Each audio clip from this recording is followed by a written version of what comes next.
Writing variant equals document ID equals 15463. The first person to recognize Isaiah Brooks that morning was the one man who had spent 12 years believing he was dead. The cafe fell silent so quickly that even the soft hum of the espresso machine seemed too loud. Evelyn Hart stood only a few feet from Isaiah, her breathing uneven, her face still fixed in the anger that had taken control of the room. Isaiah did not answer her. He did not move toward her, and he did not raise his voice. His first instinct was not to defend his pride. It was to protect his daughter. He drew 8-year-old Lily close against his side and lowered one hand over the back of her head, shielding her from the stares of strangers. "Look at me, sweetheart," he said quietly. Sound of someone holding a damaged exit open long enough for others to pass. He remembered asking the medic his name and hearing only one word before the radio failed. "Brooks." Evelyn turned sharply toward Daniel. "What are you waiting for?" Daniel did not answer. "I told you to remove him." Still, he remained where he was. Lily tightened her grip on Isaiah's jacket. "Daddy, does he know you?" Isaiah looked down at her, and the hardness in his face softened at once. "He thinks he does. Do you know him?" Before Isaiah could respond, Daniel took one careful step closer. "Outside El Kamar," he said. 12 years ago, you told me not to close my eyes." Isaiah's jaw tightened. For the first time, something moved behind his calm expression. Not fear, not guilt. Memory. "That man is gone," he replied. Daniel stared at him. "No. I watched him carry people out when everyone else was leaving." Evelyn looked between the two men, her anger beginning to give way to confusion. Around them, customers quietly lifted their phones. Nora Bennett, the cafe owner, reached beneath the counter and pressed the button that preserved the security footage. Isaiah noticed every movement, but his hand never left Lily's shoulder. "Whatever you think you remember," he told Daniel, "this is not the place." Daniel glanced at Evelyn, then back at the scar and the burn that could not both be coincidence. "Maybe not," he said. "But after 12 years, I need to know why the man who saved my life is standing here pretending he never exists." 7 hours earlier, Isaiah Brooks stood in the kitchen of his 2-bedroom apartment with a pink hair tie looped around his fingers and the serious concentration of a man facing a task he refused to get wrong. Lily sat on a wooden stool in front of him, wearing a yellow sweater and swinging one sneaker above the floor while morning sunlight stretched across the linoleum. "Too tight?" Isaiah asked. "A little." He loosened the braid immediately. "Better. Better." On the counter beside them waited a plate of toast, sliced strawberries, Lily's allergy medicine, and 3 pages covered in her careful handwriting. That afternoon, she was supposed to read a story at the neighborhood library. She had practiced every night for a week, but now she stared at the pages as though the words had become strangers while she slept. Isaiah noticed. He noticed almost everything about his daughter, especially the things she tried to hide. "What is bothering you?" he asked. Lily looked down at her shoes. "Most of the other kids are bringing their mom and dad." Isaiah tied off the braid and rested both hands gently on her shoulders. "And you are bringing me." "I know." That did not sound very convincing. She pressed her lips together. "What if they think our family is not normal?" Isaiah moved around the stool and crouched until their eyes were level. For one quiet second, he saw her mother in the shape of her face, and the memory caught somewhere behind his ribs. "A family does not have to look like anyone else's family to be real," he said. "It just has to show up for one another." Lily studied him. "You will sit in the front row?" "Front row, center seat." "Even if I forget a word?" "Especially if you forget a word." Her smile arrived slowly. Isaiah stood and placed her medicine inside a canvas backpack, checking the zipper twice before handing it to her. They had enough time for their Saturday routine: hot chocolate at Maple and Stone, a short walk through Riverside Park, and the library by noon. Before leaving, Isaiah checked the stove, the window latch, and the parking lot below. It was an old habit he never explained. At Maple and Stone, Nora Bennett greeted them from behind the counter and began preparing Lily's drink before they reached the register. "Big day?" she asked, nodding toward the pages in Lily's hand. "Story hour," Lily said. "Then I expect your autograph before you become famous." Lily laughed, and Isaiah felt some of the tension leave her shoulders. He chose their usual table along the wall, where he could see the front entrance, the hallway to the kitchen, and the reflection of the sidewalk in the window. Lily had once asked why he always sat there. He told her he liked the light. The truth was that he had not willingly sat with his back to a door in 12 years. A metal tray slipped behind the counter and struck the floor with a sharp clang. Isaiah's head turned before anyone else reacted. His shoulders tightened, then relaxed. He returned his attention to Lily as though nothing had happened, but a man entering the cafe had noticed. Daniel Reed paused just inside the door, one hand near the button of his dark suit jacket. His eyes remained on Isaiah for a moment longer than politeness allowed. Isaiah met his gaze briefly, then looked away. A black sedan stopped at the curb. Evelyn Hart stepped out while speaking into her phone, followed by an assistant carrying a leather case. Daniel opened the door for them, but his attention drifted back toward Isaiah. Something about the man's posture, the way he watched the room without appearing to watch it, stirred a memory Daniel could not yet reach. Isaiah's phone vibrated against the table. The screen displayed the name Samuel Price. Isaiah hesitated before answering. "You are still coming to the ceremony next month," Samuel said. "They are honoring the unit. I am not going." "Isaiah, it has been 12 years. Isaiah watched Lily stir whipped cream into her hot chocolate. "That is exactly why. People should know what you did." Isaiah lowered his voice. "My daughter needs a father who comes home. She does not need a story about the man I used to be."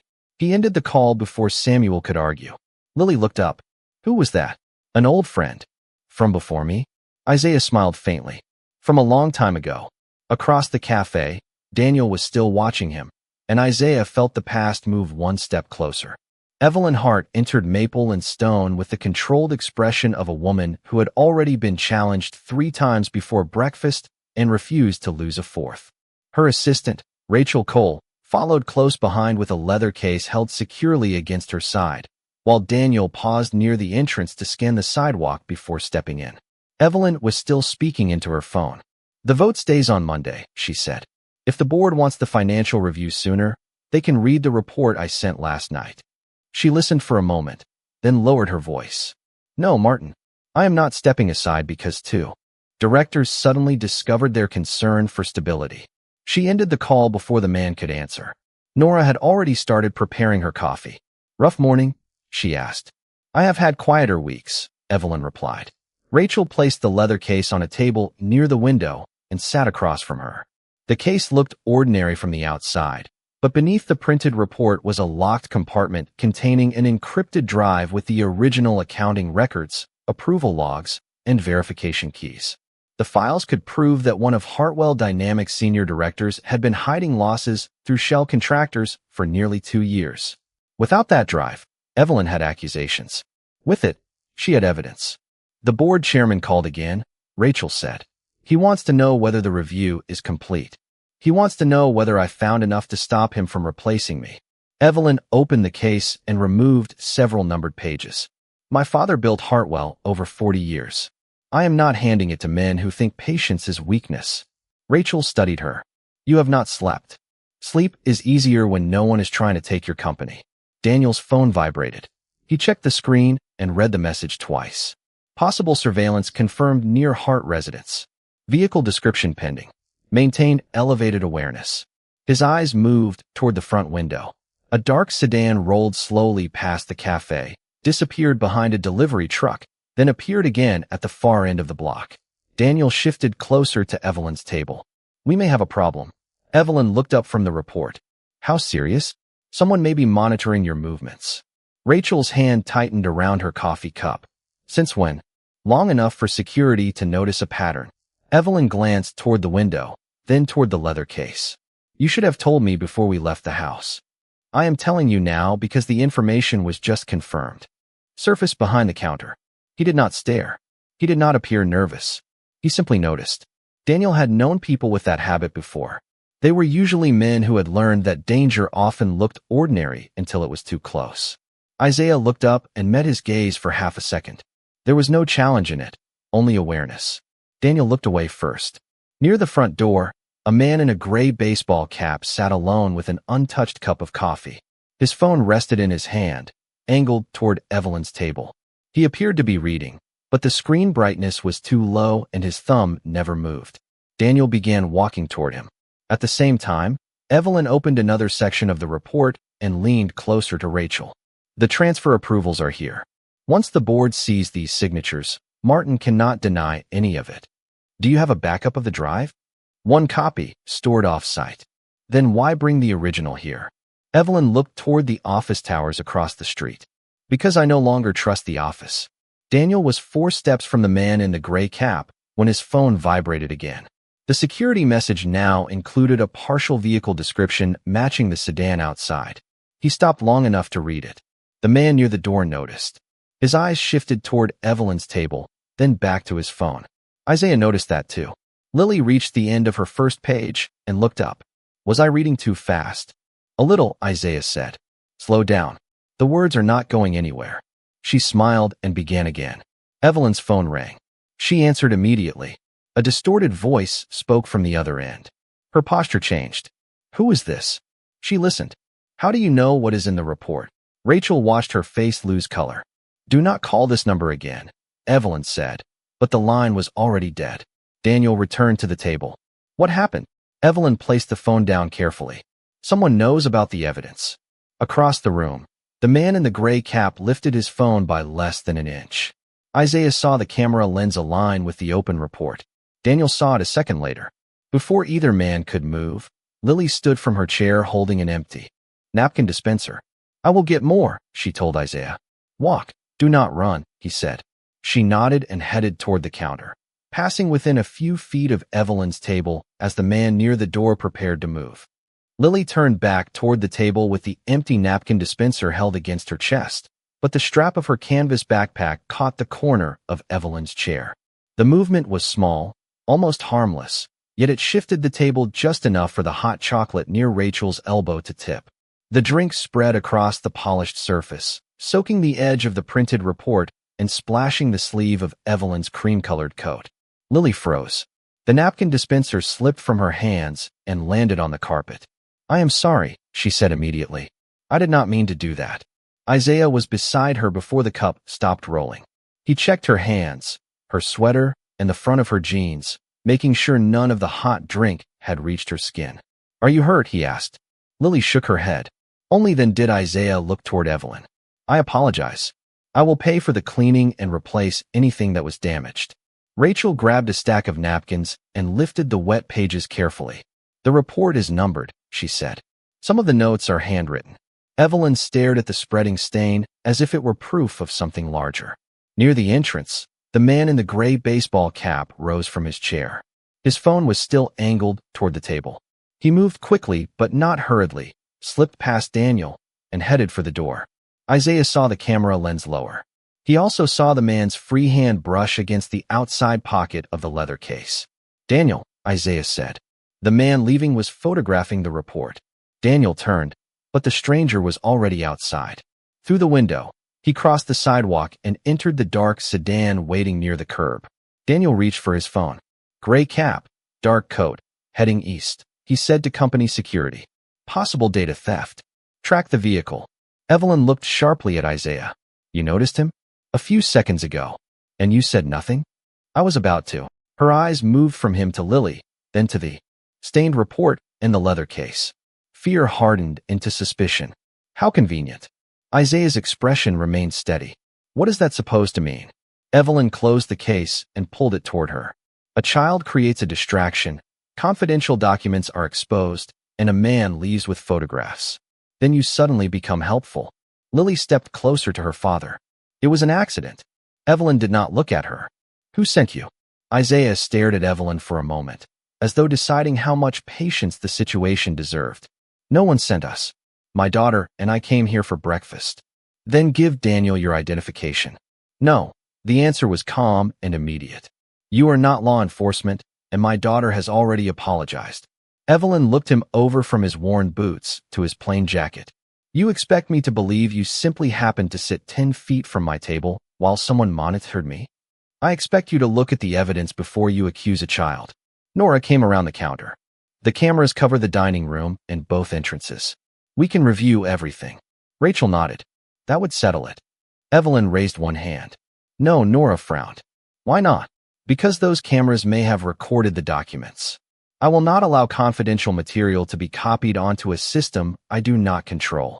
My security system stores footage locally, Nora said. Nothing leaves this building unless I authorize it. That is what every business owner believes until someone finds a way around it. Isaiah bent down, picked up the napkin dispenser, and placed it back on the counter. You cannot refuse to look at the evidence and still treat us like we are guilty. Evelyn turned toward him. I can protect my company. Protecting your company does not require frightening my daughter. Lily's fingers twisted into the hem of her sweater. Daddy, are the papers ruined? Isaiah crouched beside her. Some pages got wet. Can they be fixed? Most things can be fixed when people tell the truth and take responsibility. Evelyn heard the words and mistook them for a challenge. Responsibility begins with answering my questions. Isaiah stood slowly, placing himself between Evelyn and Lily. Responsibility also begins with knowing when you are wrong. Daniel returned from the entrance. The sedan is gone. Security is checking traffic cameras. His gaze moved to the leather case. Did the man touch it? Rachel looked toward the outer pocket. The zipper was open by less than an inch. She reached inside and found the small protective sleeve empty. Her face lost color. The access token is gone. Evelyn stared at Isaiah. That token opens the encrypted drive. Isaiah looked toward the window, where the sedan had disappeared into traffic. Then the person you should be worried about is already gone. Evelyn stepped closer. No one leaves this cafe until I know whether you helped him. Nora's expression hardened. You do not have the authority to detain my customers. Evelyn ignored her. Daniel, secure the door. Daniel did not move. Isaiah looked down at Lily, then back at Evelyn. His voice stayed low, but every person nearby heard it. You are making a serious mistake, and my daughter is the one paying for it. Evelyn's accusations settled over the cafe with the weight of a verdict delivered before any evidence had been heard. Isaiah stood with Lily close behind him, one hand resting lightly on her shoulder, while every face in the room seemed to wait for him to defend himself. He had learned long ago that people often confused restraint with weakness, especially when they had already decided what kind of man they were looking at. Evelyn pulled the leather case against her side. Your full name, she said. Your employer. Your address. Start there. Isaiah did not move. My daughter made a mistake. She apologized. I offered to pay for the damage. That is the only information you need. That is not how this works. It is exactly how this works unless you are accusing us of a crime. Evelyn looked toward Daniel. I am. Lily's fingers tightened around the back of Isaiah's jacket. Daddy. He glanced down at her. Stay close to me. His voice remained calm, but something in his posture changed. He was no longer trying to calm Evelyn. He was establishing a boundary. Rachel held the wet pages carefully away from the table. Evelyn, perhaps we should wait until security confirms what happened. Security is standing right here. Evelyn's eyes remained on Isaiah, and he refuses to identify himself. Nora stepped from behind the counter. He is a regular customer. He comes in with his daughter almost every Saturday. I have never seen him cause trouble. Evelyn gave her a cool look. Knowing how someone takes his coffee does not mean you know who he is. Nora's expression hardened. It means I know enough not to accuse a child without proof. A quiet murmur passed through the room. Evelyn heard it, and her face tightened with the instinctive anger of someone who felt control slipping away. What do you do for a living? She asked Isaiah. That is none of your concern. Can you afford what your daughter damaged? Isaiah looked at the wet report. You have not told me what it is worth. More than you earn in a year, I imagine. Several customers lowered their eyes. Caleb, seated near the window, lifted his phone slightly and began recording. Lily looked up at Evelyn. My daddy works hard. Evelyn turned toward her. Then your father should have taught you to stay away from other people's property. She was walking, Isaiah said. She apologized. Children repeat what they see. Evelyn looked from his worn boots to his plain jacket. Poor judgment usually begins at home. Isaiah's expression remained controlled, but his hand moved from Lily's shoulder to the strap of her backpack, grounding himself in the reason he could not afford to answer anger with anger. You may speak to me, he said. You will not speak about my daughter that way. Or what? Daniel shifted at the edge of the room. There was no threat in Isaiah's voice, only restraint, and restraint made Daniel more alert than shouting would have. Isaiah met Evelyn's eyes. Or this conversation ends. He reached for Lily's backpack, which Rachel had moved away from the wet table. Daniel raised one hand automatically, blocking the path without touching him. Lily stepped forward. That is mine. Isaiah looked at Daniel. Second, his expression changed as if an old memory had moved just beyond reach. Evelyn noticed his hesitation. Daniel, do your job. Isaiah reached past him and took hold of the backpack strap. Evelyn stepped between them. You are not leaving with potential evidence. Isaiah's eyes narrowed. My daughter's school papers are not evidence. You do not decide that. Lily's breathing became shallow. Daddy, are they going to take my bag? Isaiah turned toward her. No, are they going to take you? The question was so quiet that Evelyn almost missed it. Isaiah did not. Neither did anyone else. He lowered himself until he was level with Lily. Look at me. No one is taking me anywhere. But she said we did something bad. She is wrong. Evelyn folded her arms. Do not make promises you cannot keep. Isaiah slowly stood. You have frightened her enough. Then answer my questions. No, the single word was calm and complete. Evelyn stared at him, stunned by the refusal. You walk into a private situation, your daughter damages confidential material, an access token disappears, and now you think you can dictate terms to me? Isaiah stepped only far enough to place himself fully between her and Lily. I think you can stop speaking to my child as if she is guilty. You are in no position to demand anything. I am her father. That is the only position I need. For one brief moment, the room went completely still. Evelyn's hand moved in a sharp gesture born from fear, anger, and the certainty that no one had ever told her no in public and remained unshaken. The sound was brief, but it silenced the cafe. Lily gasped. Isaiah did not move toward Evelyn. He turned his face back slowly, then drew his daughter against his side. Daniel stepped forward, saw the scar clearly, and stopped. His attention dropped to the curved burn near Isaiah's left hand. Brooks, he whispered. Isaiah looked at him with eyes that carried more history than anyone in the room understood. You have the wrong man. Evelyn's accusation settled over the cafe with the weight of a verdict delivered before any evidence had been heard. Isaiah stood with Lily close behind him, one hand resting lightly on her shoulder, while every face in the room seemed to wait for him to defend himself. He had learned long ago that people often confused restraint with weakness, especially when they had already decided what kind of man they were looking at. Evelyn pulled the leather case against her side. Your full name, she said. Your employer. Your address. Start there. Isaiah did not move. My daughter made a mistake. She apologized. I offered to pay for the damage. That is the only information you need. That is not how this works.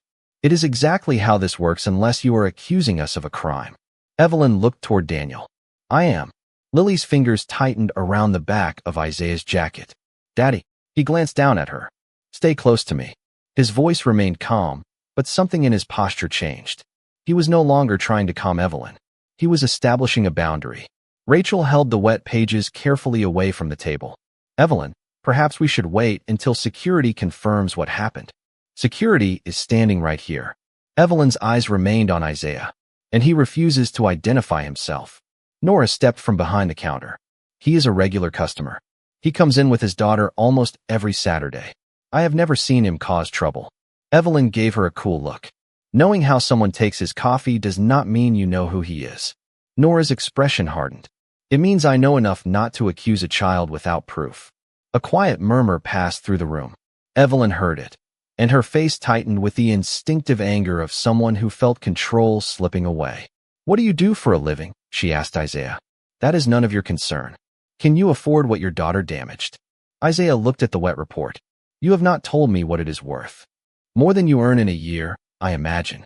Several customers lowered their eyes. Caleb, seated near the window, lifted his phone slightly and began recording. Lily looked up at Evelyn. My daddy works hard. Evelyn turned toward her. Then your father should have taught you to stay away from other people's property. She was walking, Isaiah said. She apologized. Children repeat what they see. Evelyn looked from his worn boots to his plain jacket. Poor judgment usually begins at home.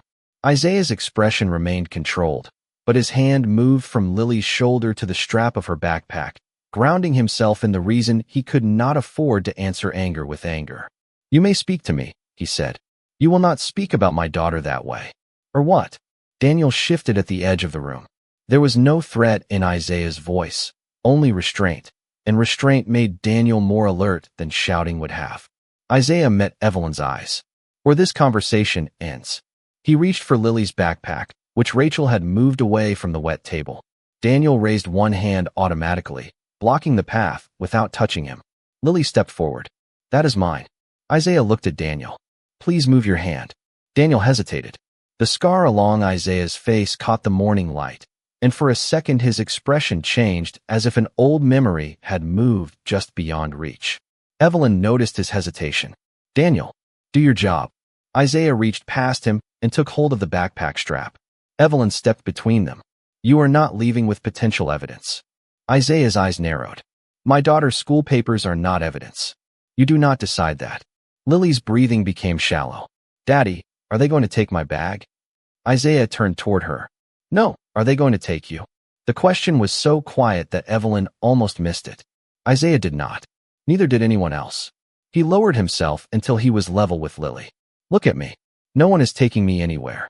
But she said we did something bad. She is wrong. Evelyn folded her arms. Do not make promises you cannot keep. Isaiah slowly stood. You have frightened her enough. Then answer my questions. No, the single word was calm and complete. Evelyn stared at him, stunned by the refusal. You walk into a private situation, your daughter damages confidential material, an access token disappears, and now you think you can dictate terms to me?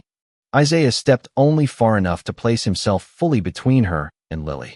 I think you can stop speaking to my child as if she is guilty. You are in no position to demand anything. I am her father. That is the only position I need. For one brief moment, the room went completely still. Evelyn's hand moved in a sharp gesture born from fear, anger, and the certainty that no one had ever told her no in public and remained unshaken. The sound was brief, but it silenced the cafe. Lily gasped. Isaiah did not move toward Evelyn. He turned his face back slowly, then drew his daughter against his side. Daniel stepped forward, saw the scar clearly, and stopped. His attention dropped to the curved burn near Isaiah's left hand. Brooks, he whispered. Isaiah looked at him with eyes that carried more history than anyone in the room understood. You have the wrong man. Isaiah saw the man in the gray baseball cap before anyone else understood that he had returned. The stranger opened the cafe door with deliberate calm, his eyes moving first to Evelyn, then to the leather case on the table. In his right hand, he held the missing access token between two fingers. Daniel shifted toward him, but Isaiah raised one hand. Do not rush him, he said. Daniel glanced at him. He has the token. And he came back because the token is useless without the encrypted drive. The man stopped several feet inside the doorway. Nobody needs to make this difficult. His voice was controlled, almost polite, which made the room feel even less safe. Chairs moved as customers looked toward the kitchen. Isaiah turned to Nora. Is the rear exit clear? Yes. Take everyone through it. Quietly. Nora hesitated for only a second before nodding.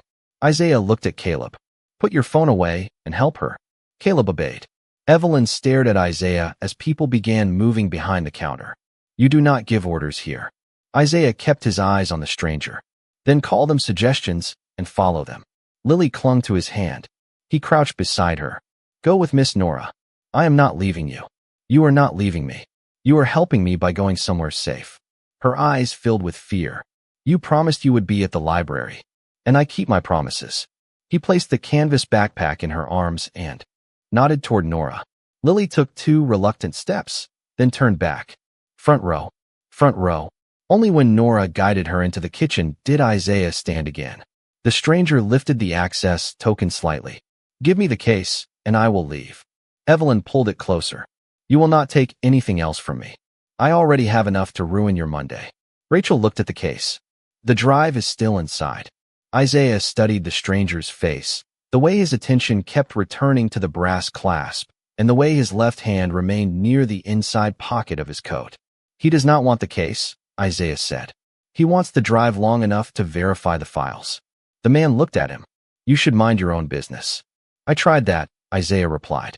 Then you involved my daughter. Daniel moved to Isaiah's side. Police are on the way.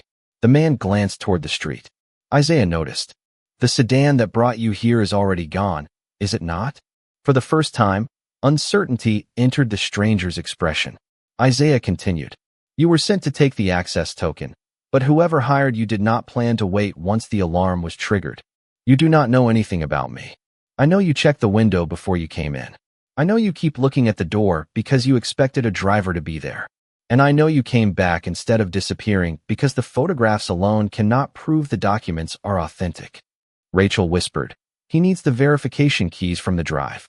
Isaiah nodded. "Exactly." Evelyn looked between them. "How can you be certain?" "Because if he wanted attention, he would have stayed gone. He came back because without the drive, he has nothing he can use." The stranger's hand tightened around the token. "Enough." Isaiah did not move closer. He simply shifted into the only clear path between the man and the table. His hands remained visible. "Place the token on the floor." "Move." "No." The answer was quiet, complete, and without anger. Daniel reached into his jacket and removed a small evidence pouch. "Put the token inside this," he said. "Then wait for the officers." The stranger looked toward the door again. Sirens sounded at the far end of the block. Nora's silent alarm had worked.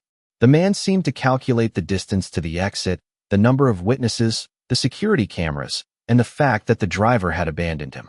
Isaiah gave him no reason to panic. "You still have a choice," he said. "Do not turn one bad decision into 5 more." The words hung in the room. Slowly, the stranger lowered his hand and placed the access token on the nearest table. Daniel stepped forward, sealed it inside the pouch, and moved the leather case out of reach. Seconds later, 2 police officers entered through the front door while Nora brought the customers back from the kitchen. Lily ran directly to Isaiah and wrapped both arms around his waist. He rested one hand on her head. "I told you," he whispered. "Front row." Evelyn looked at the officers, then at the recovered token, and finally at the people watching Isaiah with stunned respect. "My security team contained the situation," she said, trying to recover the authority she had lost. Daniel turned toward her. For the first time since he had begun working for Evelyn Hart, he answered without hesitation. "No, ma'am." He did. The cafe fell silent again, but this time the silence did not belong to Evelyn. It belonged to the man she had judged before she knew his name. The officers separated the witnesses and began taking statements, but Daniel remained focused on Isaiah as though the rest of the cafe had faded into the background. Lily stayed close to her father, one hand wrapped around 2 of his fingers, while Isaiah answered each question with the same quiet control he had shown from the beginning. Evelyn stood near the table with the leather case in front of her, her authority reduced to a silence she did not know how to fill. One of the officers looked toward Daniel. "You called him Brooks. Do you know this man?" Daniel took a slow breath. "I know who he was." Isaiah turned toward him. "That part of my life is over." "Maybe for you," Daniel said. "Not for the people who are still here because of it." The officer glanced between them. "Explain." Daniel's voice lowered. 12 years ago, I was assigned to a security detail supporting a medical evacuation outside Alkmaar. A sandstorm disrupted communications, and the evacuation team was told the field station had already been cleared. It had not. His eyes moved to the scar along Isaiah's face. A combat medic came back after everyone else believed the building was empty. He found me and 2 civilians who had been left behind. Evelyn's posture changed. "My father was in Alkmaar." Daniel looked at her. "Yes, ma'am. Richard Hart was one of those civilians." The words seemed to reach her slowly. "My father said a military team brought him out." "A team was sent," Daniel replied. "Isaiah reached us first." Lily looked up at her father. "Daddy." Isaiah gave her hand a gentle squeeze. "Daniel remembers a difficult day." "I remember more than that," Daniel said. "I remember a medic guiding me for nearly half a mile when I could barely stay awake. I remember him holding an overheated exit open long enough for everyone to pass. I remember him repeating the same words you said to Lily a few minutes ago. Keep your eyes on me. Stay with my voice." Daniel glanced at the crescent-shaped mark near Isaiah's thumb. "That is where the burn came from." Evelyn stared at Isaiah as though his face had become unfamiliar. "You saved my father." "I helped him leave a dangerous place," Isaiah said. "Why did he never tell me your name?" "Because I asked him not to." Daniel nodded. "Mr. Hart tried to find him for years. He offered money, public recognition, anything Isaiah would accept." Evelyn's eyes narrowed with confusion. "The Hart Family Service Fund began after that trip. Isaiah asked him to create it," Daniel said. "Not for himself. For the families of service members who never came home." Lily's eyes filled with quiet wonder, but Isaiah looked away. Not everyone made it out that day, he said. The room became still. My closest friend was part of the evacuation team. He stayed behind to help others and never returned. That scar is not a medal. It is a reminder that surviving and winning are not always the same thing. Daniel's expression softened. You did everything you could. That does not make the empty chair at his family's table any less empty. Evelyn lowered her gaze. For the first time that morning, she appeared unable to defend herself with pressure, status, or anger. Nora returned from the security office carrying a flash drive. The camera footage has been copied, she said. It shows the entire incident. Caleb stepped forward and held up his phone. My recording starts before the police were called. It includes the threat involving Child Protective Services. One officer accepted both pieces of evidence. We will review everything and preserve the originals. Rachel's phone began to ring. She looked at the screen, then at Evelyn. It is the board chairman. Evelyn did not reach for it. Rachel answered and moved several feet away. Her voice remained low, but the words everyone heard were enough. Video evidence. Witness statements. Immediate independent review. When Rachel returned, her face was pale. The chairman is directing you to step away from all company decisions until the board completes an emergency investigation. Evelyn closed her eyes briefly. Daniel removed the Hartwell security pin from his lapel and placed it beside the leather case. I will give the board a complete statement. Evelyn looked at him. Are you resigning? I am refusing to protect a version of this morning that did not happen. The officer turned toward Isaiah. Do you want to make a formal complaint? Isaiah looked down at Lily before answering. I want the record to show the truth. I want every accusation against my daughter withdrawn. I want the threat involving Child Protective Services documented as false. And I want no one in this cafe pressured to change what they saw. The officer nodded. That will be included. Evelyn finally faced Isaiah. I was wrong. His expression remained steady. You were wrong before you knew anything about my past. I understand that now. No, Isaiah said quietly. You understand that I once helped your father. That is not the lesson. He stepped forward just enough to make sure she heard every word, but his voice never rose. You do not owe me respect because I saved him. You owed it to me before you knew my name. For several seconds, Evelyn stood without speaking, as though the truth had removed every defense she had relied on that morning. Then she looked at Lily. The child remained close to Isaiah, one hand wrapped around two of his fingers, her shoulders no longer trembling, but not yet relaxed. Evelyn took one careful step forward and stopped several feet away. May I speak to her? She asked. Isaiah looked down at Lily. That is her choice. Lily studied Evelyn with the serious expression she used when deciding whether an adult had earned an answer. After a moment, she nodded. Evelyn lowered herself until they were at eye level. Lily, what happened was not your fault, she said. You made a small mistake, and you apologized. I chose not to listen. I spoke to you unfairly. I frightened you, and I used words that should never have been used against a child. I am sorry. Lily looked at her father, then back at Evelyn. You made me think they could take me away. Evelyn's face tightened. I know. That was wrong. Are you going to tell the police that? Yes. I will tell them exactly what I said. Lily considered the answer, then moved closer to Isaiah again. She did not offer forgiveness, and Isaiah did not ask her to. Evelyn stood and faced him. I owe you an apology too. Isaiah's voice remained calm. An apology matters. So does what comes after it. I understand. Then tell the truth without protecting your title. Do not blame pressure. Do not ask anyone here to soften what happened. Evelyn looked toward Rachel, Daniel, Nora, and the officers waiting nearby. I will not. The officers completed their first interviews and confirmed that no accusation would be made against Isaiah or Lily.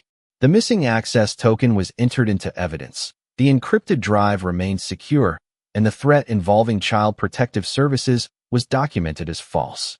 Nora's security footage and Caleb's recording were preserved. By early afternoon, the cafe had reopened, though no one returned easily to ordinary conversation. Before leaving, Evelyn paid for the damaged table, the lost business, and the cleanup from her personal account. Nora accepted only what was necessary. Accountability is not a public relations campaign, she said. Evelyn did not argue. Isaiah checked the clock above the counter. They were nearly 20 minutes late for the library. Lily looked at the pages in her backpack and her face fell. I missed it. Isaiah picked up the bag and held out his hand. No, you did not. Story hour already started. Then we arrive after it started. They drove across town with Lily's pages resting in her lap. Isaiah kept both hands on the steering wheel, but at every red light, he glanced at her in the mirror. Are you sure you still want to read? He asked. Lily thought for a moment. I think I do. Then I will be in the front row. They entered the neighborhood library quietly. Another child was finishing a story about a lost dog, and the small reading room was already full. The librarian saw Lily in the doorway and waved her toward the chair at the front. Isaiah found the only empty seat in the first row. Lily unfolded her pages, took one careful breath, and began. Her voice shook during the first sentence, steadied during the second, and by the third, she was looking up from the paper. Her story was called "The Strongest Person in the Room is Not Always the Loudest." Isaiah listened without moving. When she reached the final line, his eyes shone, and Lily smiled because he had kept his promise. In the weeks that followed, Hartwell Dynamics completed an independent investigation. Evelyn remained away from all company decisions until the board finished its review. The final report required executive oversight, stronger employee protections, and a policy preventing company contracts from being used to pressure small businesses or witnesses. Evelyn accepted the findings publicly and did not challenge Rachel, Daniel, Nora, or Caleb for telling the truth. She used her own money to establish an independently managed legal fund for employees who reported executive misconduct. She did not name it after herself. Daniel gave a full statement and later became director of a security ethics program that trained private protection teams to separate loyalty from obedience. Rachel stayed with Hartwell only after receiving written authority to challenge executive decisions without retaliation. Nora kept Maple and Stone exactly as it was, refusing interviews that tried to turn the cafe into a tourist attraction. Several months later, Evelyn returned alone. Isaiah and Lily were sitting at their usual table near the wall. She did not ask to join them. She handed Nora a written guarantee that Hartwell would never use business pressure against the cafe, then turned to leave. Lily called after her. Miss Hart. Evelyn looked back. I hope you are doing better. Evelyn's eyes softened. I am trying. After she left, Lily stirred her hot chocolate and studied the scar along her father's face. Daddy, why did you never tell me you were a hero? Isaiah looked through the window at the Saturday traffic moving past. Because a hero is not someone who was brave once. He turned back to her. It is someone who chooses what is right when no one is impressed, when no one knows their name, and when being kind is harder than being angry. Lily thought about that, then reached across the table and placed her small hand over his. Around them, cups clinked, the espresso machine hummed, and the cafe returned to the ordinary sounds of morning. A child had learned that dignity could survive humiliation. A powerful woman had learned that regret meant nothing without change. And a father who had spent years hiding from the word hero had shown his daughter that real strength was not found in a title, a uniform, or a scar. It was found in the quiet decision to protect what mattered without losing the goodness inside yourself.